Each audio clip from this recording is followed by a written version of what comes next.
My dear students, कैसे हो आप सब और कैसी चल रही है आप सभी के बोर्ड एग्जाम की तैयारी। तो स्टूडेंट, अगर आप भी इस बार हो क्लास 12 में और आपको भी 2027 में बोर्ड एग्जाम देना है या यूं कहें 2027 में फिजिक्स का पेपर देना है ना, तो आज का ये वीडियो आप सभी के लिए सबसे ज्यादा इंपॉर्टेंट है। इस वीडियो में मैं आपके लिए लेकर आया हूं क्लास 12 फिजिक्स 2027 का एक मॉडल पेपर। मतलब भैया आप 2027 में फिजिक्स का पेपर देने जा रहे हो और आपको यही ना पता हो कि आखिर फिजिक्स का पेपर कैसा आता है, कितने नंबर के बहुविकल्पीय प्रश्न आते हैं, कितने नंबर के अति लघुत्तरीय प्रश्न आते हैं, लघुत्तरीय प्रश्न कितने नंबर के आते हैं, विस्तृत उत्तरीय प्रश्न कितने नंबर के आते हैं, कौन से ऐसे क्वेश्चन हैं जो सबसे ज्यादा नंबर के आते हैं, ये सब पता होना चाहिए। तो इसीलिए मैं आपके लिए लेकर आया हूं 12th फिजिक्स का एक मॉडल पेपर। मतलब कुछ इस टाइप से आपका 2027 का फिजिक्स का पेपर आने वाला है। तो देखिए, ये फिजिक्स का एक मॉडल पेपर है। यहां पे जब आपको पेपर मिलेगा ना, यहां पे अपना रोल नंबर डाल देना, यहां पर नाम डाल देना। मैंने देखा है बहुत सारे ऐसे स्टूडेंट हैं ना जो भाई फिजिक्स सब्जेक्ट से ही डरते हैं। उनको डर लगता है सर फिजिक्स में हमारा क्या होगा। भाई बिल्कुल टेंशन मत लो, ये पेपर देख लो, आपको खुद ही पता चल जाएगा कि पेपर कैसा आता है। ठीक है, देखो इधर आपका लिखा रहेगा 2027 भौतिक विज्ञान। फिजिक्स को हिंदी में भौतिक विज्ञान बोलते हैं। इधर आपका पेपर कोड लिखा रहेगा। जब आप कॉपी फिल करेंगे ना, तो ये पेपर कोड आपको कॉपी में लिखना होगा। पेपर को सॉल्व करने के लिए आपको 3 घंटे 15 मिनट का समय दिया जाता है भैया, और पूरे 70 नंबर का फिजिक्स का पेपर होता है। तो अगर आप चाहते हो 70 में 70 करके आऊं, तो भाई वीडियो ध्यान से देख लेना। ठीक है, देखो सबसे पहले आपको नोट दिया जाएगा कि प्रारंभ के 15 मिनट आपको क्वेश्चन पेपर पढ़ना है। मतलब जब आपको पेपर मिले भैया ना, तो 15 मिनट पेपर को खूब ध्यान से पढ़ो। 3 घंटे 15 मिनट में से 15 मिनट आपको पेपर पढ़ने के लिए दिया जाता है। देखो इस पेपर का पीडीएफ मैं आपको बिल्कुल फ्री दे दूंगा। कहां मिलेगा अभी मैं बताने वाला हूं, बस ध्यान से वीडियो को देखते रहो। निर्देश दिया गया भैया, कुछ इंस्ट्रक्शन दिए गए हैं कि सभी प्रश्न करना अनिवार्य है। अब देखो पेपर में कितने नंबर के कौन से क्वेश्चन आएंगे। देखो इस प्रश्न पत्र में 5 खंड हैं, खंड आ, बा, सा, दा और या। खंड आ जो है बहुविकल्पीय प्रश्न है 1 नंबर वाला। खंड बा अति लघुत्तरीय प्रश्न है 1 नंबर वाला। खंड सा लघुत्तरीय प्रश्न है 2 नंबर वाला। खंड दा लघुत्तरीय प्रश्न होगा 3 नंबर वाला। और खंड या जो है विस्तृत उत्तरीय प्रश्न होगा 5 नंबर वाला। 5 नंबर वाले क्वेश्चन में आपको ऑप्शंस मिलेंगे भैया, 2 क्वेश्चन में से एक ही करना होगा। ठीक है, अथवा लगा होगा। तो चलिए स्टार्ट करते हैं भाई। आपसे एक ही रिक्वेस्ट करूंगा कि इस वीडियो को जितना हो सके लाइक कर दो। अगर आप हमारे प्यारे प्यारे स्टूडेंट हो ना, इस वीडियो को सिर्फ आप लोग 1000 लाइक्स तक पहुंचा देना। देखो 1000 लाइक आप अकेले नहीं कर पाएंगे, आपकी जो फॉर्मेलिटी है आप कर देना, बाकी जिन बच्चों को पसंद आएगा वो कर देंगे। और चैनल को भी सब्सक्राइब कर लेना, ठीक है, ताकि ऐसे ही क्लासेस आपको मिलता रहे। सबसे पहले बात करेंगे बच्चों खंड आ बहुविकल्पीय प्रश्नों की। देखा जाए तो टोटल कितने क्वेश्चन रहेंगे आप खुद ही देख लीजिए। टोटल यहां पे 6 क्वेश्चन रहेंगे। यानी कि हमारे फिजिक्स में अगर ऑब्जेक्टिव क्वेश्चंस की बात की जाए बच्चों ना, तो 6 क्वेश्चन रहेंगे 1-1 नंबर के, और आपको टोटल 6 नंबर बहुविकल्पीय प्रश्नों के लिए मिलेगा। मतलब ऑब्जेक्टिव क्वेश्चन जो है ना 6 नंबर का आता है। देखो ध्यान से, इस प्रश्न पत्र के प्रत्येक खंड में 4 विकल्प दिए गए हैं। सही विकल्प चुनकर उसे अपनी उत्तर पुस्तिका में लिखिए। जैसे देखो का वाला क्वेश्चन है, खूब ध्यान से समझना, कुछ है नहीं, बहुत आसान है। देखो विद्युत फ्लक्स का मात्रक क्या होता है, what is the unit of electric flux. ठीक है, तो फर्स्ट है न्यूटन प्रति कूलम, सेकंड है वोल्ट मीटर, थर्ड है वोल्ट प्रति मीटर, फोर्थ है न्यूटन मीटर प्रति कूलम। भैया ये क्वेश्चन आपके बोर्ड एग्जाम में बहुत ज्यादा पूछा जाता है, और आंख बंद करके आप टिक कर देना वोल्ट मीटर। ठीक है, विद्युत फ्लक्स का मात्रक जो होता है वोल्ट मीटर होता है। ठीक है, चलो अगला क्वेश्चन देख लो भैया। खा वाला क्वेश्चन देख लो, लेंज का नियम किसके संरक्षण नियम के अनुरूप उत्पन्न होता है। भाई अब लेंज के नियम से रिलेटेड क्वेश्चन आ गया यहां पे। ठीक है, ये किसके संरक्षण नियम के अनुरूप उत्पन्न होता है। आवेश, संवेग, ऊर्जा या फिर द्रव्यमान। देखो भैया लेंज का नियम जो है ना वो ऊर्जा संरक्षण नियम के अनुरूप उत्पन्न होता है। आपका थर्ड ऑप्शन बिल्कुल सही होगा। मुझे पता है कि आप में से बहुत सारे स्टूडेंट को अभी कम समझ में आ रहा होगा सर कैसे ये ऑप्शन सही होगा, तो वो आगे मैं डिटेल से बताऊंगा। अभी आप पूरा पेपर समझ लो कि कैसा आता है पेपर, वो आप जान लो भाई आपका मॉडल पेपर कैसा होता है। ठीक है, गा वाला वो घटना जो प्रकाश की अनुप्रस्थ तरंग प्रकृति दर्शाती है, मतलब वो घटना कौन सी है जो प्रकाश की अनुप्रस्थ तरंग प्रकृति को दर्शाती है। व्यतिकरण, विवर्तन, ध्रुवण या फिर अपवर्तन। भैया ध्रुवण है। देखो ध्रुवण एक ऐसी घटना है ना जो प्रकाश की अनुप्रस्थ तरंग प्रकृति को दर्शाती है। सारे बच्चे वीडियो को लाइक करते हुए चलेंगे भाई, ऐसे ही सारे सब्जेक्ट का मॉडल पेपर चाहिए ना तो आप लोग वीडियो को लाइक कर देना, चैनल को सब्सक्राइब कर लेना और कमेंट में जिस सब्जेक्ट का पेपर चाहिए वो आप लिख देना। ठीक है, चलो अगला क्वेश्चन देख लो।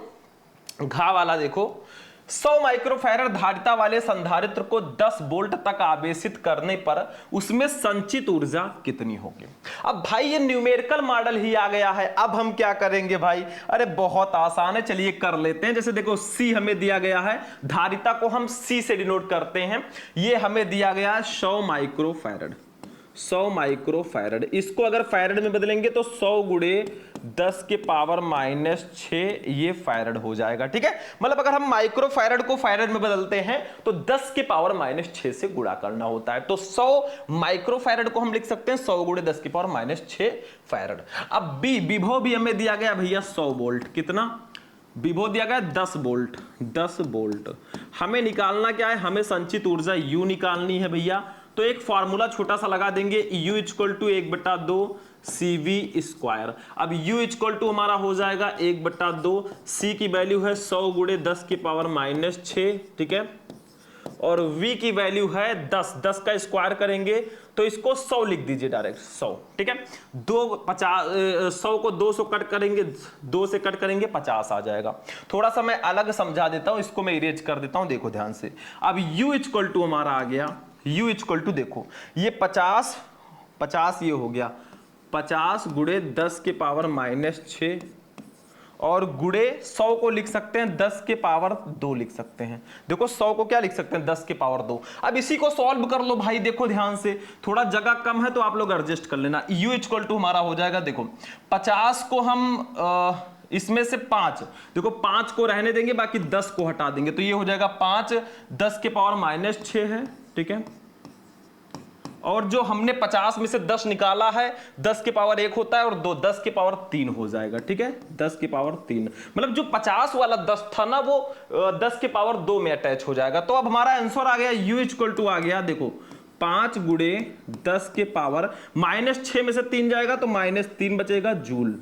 यही हमारा आंसर आ जाएगा, यही हमारा आंसर। मतलब कुछ है नहीं भाई, U की वैल्यू दी गई है, सॉरी C की वैल्यू दी गई है, V की वैल्यू दी गई है, हमने U = 1/2 CV² फॉर्मूला लगा दिया, काट पीट कर दिया। यहां पे 50 गुणे 10 की पावर -6 गुणे 10 की पावर 2 आ गया। ठीक है, अब हम क्या करेंगे 50 में से 10 को बाहर निकाल देंगे, उसको 10 की पावर 2 में अटैच कर देंगे तो 5 गुणे 10 की पावर -6 गुणे 10 की पावर 3 हो जाएगा। तो U = 5 गुणे 10 की पावर -3 जूल, यानी कि हमारा फर्स्ट ऑप्शन बिल्कुल सही हो जाएगा। ठीक है, इसको मैं आगे डीपली आपको बताऊंगा, उसके लिए आप बिल्कुल भी टेंशन मत लेना। अगला नंबर क्वेश्चन देख लो, फोटान का विराम द्रव्यमान होता है कितना। फोटान का विराम द्रव्यमान कितना होता है। देखो अभी आप इस चैप्टर पर नहीं पहुंचे होंगे, अगर आप तैयारी कर रहे हो ना तो शायद इस चैप्टर पर आप ना पहुंचे हो, तो उसके लिए टेंशन मत लेना भैया, आप अभी आंसर समझते चलो, आगे आगे हम आपको बताते रहेंगे। ठीक है, तो फोटान का विराम द्रव्यमान कितना होता है, E/c², H/c, H/λ या फिर 0। देखो भैया 0 होता है, फोटान का विराम द्रव्यमान जो है 0 होता है, 0। तो आपका चौथा ऑप्शन बिल्कुल सही हो जाएगा। ठीक है, एक एक क्वेश्चन को समझते चलो। लास्ट क्वेश्चन है हमारा, अर्धचालकों में विद्युत चालन होता है, जो सेमीकंडक्टर्स होते हैं, हमारे लास्ट चैप्टर का ये क्वेश्चन है, मतलब जो अर्धचालक होते हैं उनमें विद्युत चालन कैसे होता है। देखो कोटरों से इलेक्ट्रॉनों से, कोटरों तथा इलेक्ट्रॉनों से, या फिर ना कोटरों से ना इलेक्ट्रॉनों से? भैया अर्धचालकों में विद्युत चालन कोटरों से भी होता है, इलेक्ट्रॉनों से भी होता है, यानी कि थर्ड ऑप्शन आपका सही होगा। मतलब जो सेमीकंडक्टर्स होते हैं ना, जो अर्धचालक होते हैं, इनमें विद्युत धारा का प्रवाह या विद्युत चालन जो है वो कोटरों के द्वारा और इलेक्ट्रॉनों के द्वारा, दोनों के द्वारा होता है। ठीक है, तो हमारे टोटल 6 क्वेश्चन हो चुके हैं भैया। कितने? 6 क्वेश्चन एक एक नंबर के हो चुके हैं। 6 नंबर आपको यहां पे मिल जाएगा। समझ में आ गया? मतलब समझ लो भाई आपका पेपर कैसा आएगा, पूरा डिटेल से अच्छे से समझ लो, ताकि आपको बाद में प्रॉब्लम्स ना रहें। ठीक है, और बाकी अगर भाई टॉपर बनना है तो आपको दिन रात मेहनत तो करना ही पड़ेगा। सोचो इंटर में 97-98% तक बच्चों के नंबर आ रहे हैं, तो आप क्यों नहीं कर सकते? क्यों अपनी सोच को इतनी छोटी रखे हो आप लोग? इतनी छोटी सोच मत रखो भाई, कुछ बड़ा सोचो, कुछ बड़ा करो। ठीक है, देखो अगला, अब खंड बा पे हम लोग चलेंगे भाई। खंड बा जो हमारा है ये अति लघु उत्तरीय प्रश्न होगा, और इसमें भी 6 क्वेश्चन रहेंगे एक एक नंबर के। 6 नंबर का ये भी आता है। अब आप लोगों के दिमाग में आ रहा होगा सर पेपर 70 नंबर का आता है, बहुविकल्पीय 6 नंबर का, अति लघु उत्तरीय 6 नंबर का, कुल 12 नंबर हुआ, तो आखिर कौन से क्वेश्चन सबसे ज्यादा नंबर के आते हैं? भैया अभी मैं बताऊंगा, लघु उत्तरीय प्रश्न सबसे ज्यादा नंबर के आते हैं। ठीक है, अभी मैं आपको बताने वाला हूं कि कितने नंबर के आएंगे। तो देखो खंड बा, चुंबकीय फ्लक्स से आप क्या समझते हैं भाई? 1 नंबर। देखो अभी मैं इसका सॉल्यूशन आपको नहीं दूंगा। कब दूंगा? जब आप लोग इस वीडियो को ज्यादा से ज्यादा लाइक करेंगे और कमेंट में लिख देंगे फुल पेपर सॉल्यूशन, तब मैं इस पेपर का सॉल्यूशन पूरा लेकर आ जाऊंगा। और भैया अगर आपको इस पेपर का पीडीएफ चाहिए तो आप लोग बस डिस्क्रिप्शन में टेलीग्राम और व्हाट्सएप चैनल का लिंक है, जाकर उसको ज्वाइन कर लेना, वहां पर आपको फ्री मिलता रहेगा। या फिर आप मेरे इस नंबर पर कांटेक्ट कर लेना 9918332305। ठीक है, अगर आपको पेड बैच से जुड़ना है हमारे, ताकि आपको अच्छे अच्छे फीचर्स मिले, अच्छे से तैयारी हो पाए, तो इस नंबर पे आप हमसे कांटेक्ट कर लेना। ठीक है, तो का वाला क्वेश्चन है चुंबकीय फ्लक्स से आप क्या समझते हैं? 1 नंबर। खा है इलेक्ट्रॉनों के श्रांति काल पर तापक्रम के प्रभाव की व्याख्या कीजिए। 1 नंबर। मतलब इलेक्ट्रॉन के श्रांति काल पर तापक्रम के प्रभाव की व्याख्या करनी है, छोटा सा, बस एक एक नंबर का अगर क्वेश्चन आएगा भाई ना, उतना ही लिखना जितने नंबर का वो आता है क्वेश्चन। ठीक है, बहुत बड़ा मत लिखना कि 1 नंबर वाले को बहुत बड़ा लिख दो। ठीक है, गा है डी ब्रॉगली तरंगदैर्घ्य का सूत्र लिखिए। मैंने बताया था lambda equal to H upon M B. ठीक है, या lambda equal to H upon P भी होता है। ठीक है, एच अपान पी, तो ये डी ब्रॉगली तरंगदैर्घ्य का सूत्र है। घा है संधारित्र की धारिता की परिभाषा लिखिए भाई, C equal to Q upon V होता है। ये सब मैं आपको आगे डिटेल में बताऊंगा। आज समझ लो भाई कि आपका पेपर कैसा आता है। ठीक है, अंगा है उस भौतिक सिद्धांत का नाम लिखिए जिस पर प्रकाशिक तंतु का कार्य सिद्धांत आधारित है। पूर्ण आंतरिक परावर्तन होता है जिस पर प्रकाशिक तंतु का कार्य सिद्धांत आधारित है। 1 नंबर का ये भी हो गया। और किरचॉफ का धारा नियम लिखिए। ठीक है, किरचॉफ का धारा नियम लिखिए, 1 नंबर का ये भी आएगा। ठीक है, तो ये आपका टोटल 6 क्वेश्चन रहेगा, एक एक नंबर का 6 नंबर का ये आएगा। देखो इन सब का मैं सॉल्यूशन आपको आगे आगे दूंगा, टेंशन मत लो। ठीक है, अपने पेपर पैटर्न को पहले जान लो भाई, कितने नंबर के कौन से क्वेश्चन आपके बोर्ड एग्जाम में आ रहे हैं। ठीक है, चलो खंड सा पे हम लोग चलेंगे बच्चों।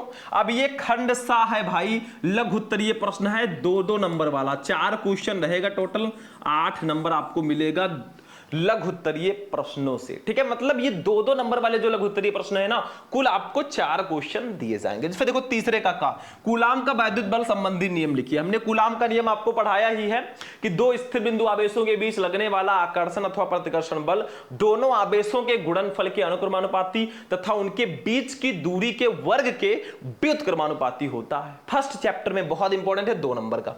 धारा घनत्व जे से आप क्या समझते हैं? इसका मात्रक एमकेएस से पद्धति में लिखिए तथा बीमा सूत्र लिखिए भाई। J इक्वल टू आई अपान ए होता है। ये सब मैं आपको आगे आगे पढ़ाऊंगा। विद्युत धारा का ये क्वेश्चन है। गा फैराडे के विद्युत चुंबकीय प्रेरण संबंधी नियम लिखिए, 2 नंबर।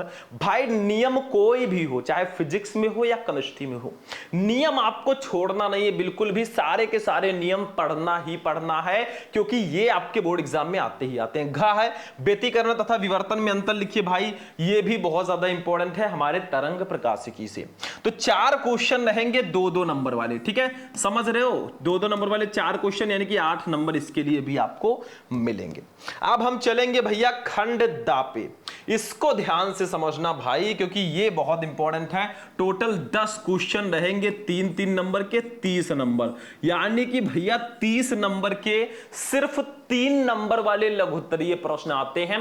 तो हमारी बात अगर मानो ना भैया तो 3 नंबर वाले क्वेश्चन को बिल्कुल भी मिस मत करना, ठीक है। चलो अब देखो चौथे का किसी धारावाही चालक में धारा घनत्व J, अनुगमन वेग Vd, प्रति एकांक आयतन में मुक्त इलेक्ट्रॉनों की संख्या तथा मूल आवेश में संबंध स्थापित कीजिए, ठीक है।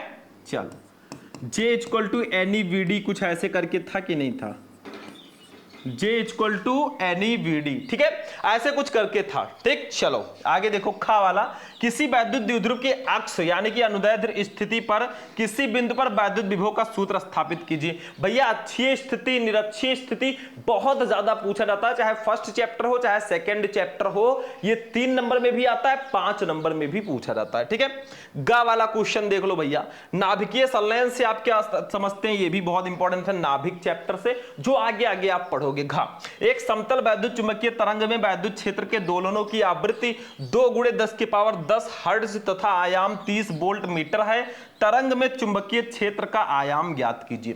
3 नंबर, ये सब आगे आगे बताऊंगा भाई। चलो अंगा देखो, किसी सेल के विद्युत वाहक बल तथा इसके सिरों के बीच विभवांतर यानी कि टर्मिनल विभवांतर में सूत्र स्थापित कीजिए। 3 नंबर, यानी कि 3-3 नंबर के 5 क्वेश्चन हो गए ना, 15 नंबर आपका यहां पे कंप्लीट हो गया, ठीक है। अब फिर से 3-3 नंबर के 5 क्वेश्चन रहेंगे। देखो जितना टफ बच्चे बोलते हैं ना फिजिक्स को भाई, उतना टफ नहीं है। अगर आप मेहनत करते हो, अगर आपके अंदर जुनून है कि हाँ मुझे इतना मार्क लेकर आना है भैया 2027 में, तो आप कर सकते हो, यू कैन डू इट भाई। एक टॉपर और आप में कुछ भी डिफरेंस नहीं होता भाई, 2 हाथ उसके पास हैं, 2 आंखें हैं, 1 नाक है, ठीक है, 1 सर है, तो वही आपके पास भी है, लेकिन मेहनत करोगे तो भाई आपको भी बहुत अच्छे नंबर मिलेंगे। ऐसे अब देखो 5 क्वेश्चन और रहेंगे। 5वें का प्रकाश के अपवर्तन से आप क्या समझते हैं, इसके नियम लिखिए। 3 नंबर, ठीक है। खा, एक उभयोंतर लेंस 1.5 अपवर्तनांक के कांच से बना है, इसके दोनों पृष्ठों की वक्रता त्रिज्याएं 20 सेंटीमीटर है। लेंस की क्षमताओं का अनुपात ज्ञात कीजिए, ठीक है, जब इसे हवा में रखा जाए और जब इसे 1.25 अपवर्तनांक के द्रव में डुबोया जाए। यह भी बहुत इंपॉर्टेंट है। गा, प्रकाश वैद्युत प्रभाव के नियम लिखिए अथवा कार्यफलन तथा देहली आवृत्त की व्याख्या कीजिए। देखो यहां पे आपको ऑप्शन मिल गया, प्रकाश वैद्युत प्रभाव के नियम लिख दो, नहीं पता तो अथवा लगाए, कार्यफलन तथा देहली आवृत्त की व्याख्या कर दो, ठीक है, बस हो गया। घा देखो, हाइड्रोजन परमाणु के लिए बोर की परिकल्पनाएं लिखिए, बहुत इंपॉर्टेंट है परमाणु चैप्टर में। अंगा, प्रकाश के व्यतिकरण से क्या तात्पर्य है, इसके लिए आवश्यक शर्त प्रतिबंध क्या है, बस हो गया। 3-3 नंबर का 5 क्वेश्चन यहां पर भी हो गया, 15 नंबर। देखो अभी मैं क्वेश्चन पढ़ रहा हूं ना, लेकिन आगे चल के मैं आपको इसका पूरा सॉल्यूशन दूंगा, उसके लिए आप टेंशन मत लेना, ठीक है। चलिए अब हम देखते हैं अपने विस्तृत उत्तरीय प्रश्नों को, फिर आपको बताएंगे कि आखिर सबसे ज्यादा नंबर के कौन से क्वेश्चन आते हैं। चलिए देखते हैं। अब देखिए स्टूडेंट, जो विस्तृत उत्तरीय प्रश्न है ना, ये आपके बोर्ड एग्जाम में देखो 5 नंबर के 4 क्वेश्चन रहेंगे, आपको 20 नंबर इसके लिए भी मिलेंगे, यानी कि खंड या की मैं बात कर रहा हूं, ठीक है, लॉन्ग क्वेश्चन की बात कर रहा हूं। चूंकि फिजिक्स है तो इसमें डेरिवेशंस रहेंगे। देखो 6, किसी चालक के विभवांतर तथा मुक्त इलेक्ट्रॉनों के अपवाह वेग के बीच संबंध स्थापित कीजिए। 5 नंबर, नहीं पता तो अथवा लगाए। देखो लॉन्ग क्वेश्चन में आपको सारे क्वेश्चंस में ऑप्शन मिल जाएंगे, ये नहीं पता तो ये कर लो। देखो, वैद्युत परिपथ के लिए किरचॉफ के नियमों का उल्लेख कीजिए तथा उनको परिपथ बनाकर समझाइए। ये क्वेश्चन बहुत ज्यादा आता है भाई, किरचॉफ का नियम, तो बायो-सेवर्ट का नियम, किरचॉफ का नियम, ये सारे टॉपिक आपको जरूर पढ़ लेना है, ठीक है। चलो अगला देखो, 7वां, धारावाही लंबी प्रणालिका के स्वाप्रेरकत्व का सूत्र स्थापित कीजिए। 5 नंबर, नहीं पता तो अथवा लगा है। चोक कुंडली का कार्य सिद्धांत समझाइए, चोक कुंडली में वाटहीन धारा के महत्व को समझाइए। दोनों में से कोई एक कर लो, 5 नंबर यहां पर भी फिक्स है, ठीक है। 8वां क्वेश्चन देख लो भैया, क्वांटम मॉडल के आधार पर प्रकाश वैद्युत उत्सर्जन की व्याख्या कीजिए तथा प्रकाश विद्युत समीकरण 1/2 mb मैक्स स्क्वायर बराबर h mu minus mu naught को व्युत्पादित कीजिए। विकिरण एवं द्रव्य की द्वैत प्रकृति का क्वेश्चन है अथवा लगा है। हाइगेंस तरंग सिद्धांत के आधार पर प्रकाश तरंगों की अपवर्तन की व्याख्या कीजिए। बहुत इंपॉर्टेंट ये क्वेश्चन है, ठीक है। चलो लास्ट क्वेश्चन पे हम लोग आएंगे, 9 नंबर है। रदरफोर्ड के परमाणु मॉडल की व्याख्या कीजिए तथा इसकी कमियों का उल्लेख कीजिए। 5 नंबर। नहीं पता भाई तो अथवा लगा हुआ है, ये देखो अथवा लगा है। ऊर्जा बैंड के आधार पर चालक अचालक एवं अर्धचालक में अंतर स्पष्ट कीजिए। 5 नंबर, ठीक है। बस हो गया, 4 क्वेश्चन आपके लॉन्ग भी हो चुके हैं। यानी कि कुल मिलाकर मैं आपसे बात करूं तो देखो ध्यान से, 6 नंबर के बहुविकल्पी हो गए, 6 नंबर के अत लघुत्तरीय हो गए, 8 नंबर के लघुत्तरीय हो गए, 30 नंबर के लघुत्तरीय हो गए और 20 नंबर के विस्तृतरीय। तो 6 6 12 8 20 30 50 20 70 नंबर का क्वेश्चन हो चुका है। हमारी अदालत इस नतीजे पर पहुंची है कि लघुत्तरीय प्रश्न अगर दोनों मिला लो तो 38 नंबर के आते हैं, मतलब आधा से ज्यादा नंबर के लघुत्तरीय प्रश्न आते हैं। तो सबसे ज्यादा लघुत्तरीय प्रश्नों को भैया पढ़ो, 3 नंबर वालों को तो घोल कर पी जाओ, ठीक है। और फिर उसके बाद में लॉन्ग क्वेश्चन पर ध्यान दो, 5 नंबर वाले क्वेश्चन पे। बाकी अत लघुत्तरीय बहुविकल्पी आप लोग पढ़ते रहो। तो पूरा पेपर आई होप कि आपको समझ में आ चुका होगा। इसका सॉल्यूशन चाहिए ना, कमेंट में आप लोग सॉल्यूशन लिख देना, बस हम आपको इसका सॉल्यूशन बता देंगे। तो आज का क्लास कैसा लगा? वीडियो पसंद आया वीडियो को फटाफट लाइक कर दो, चैनल पर नए हो चैनल को सब्सक्राइब कर लो। बाकी हम चलते हैं, फिर आपसे मिलेंगे किसी नेक्स्ट वीडियो में नेक्स्ट इंपॉर्टेंट टॉपिक के साथ। तब तक के लिए जय हिंद।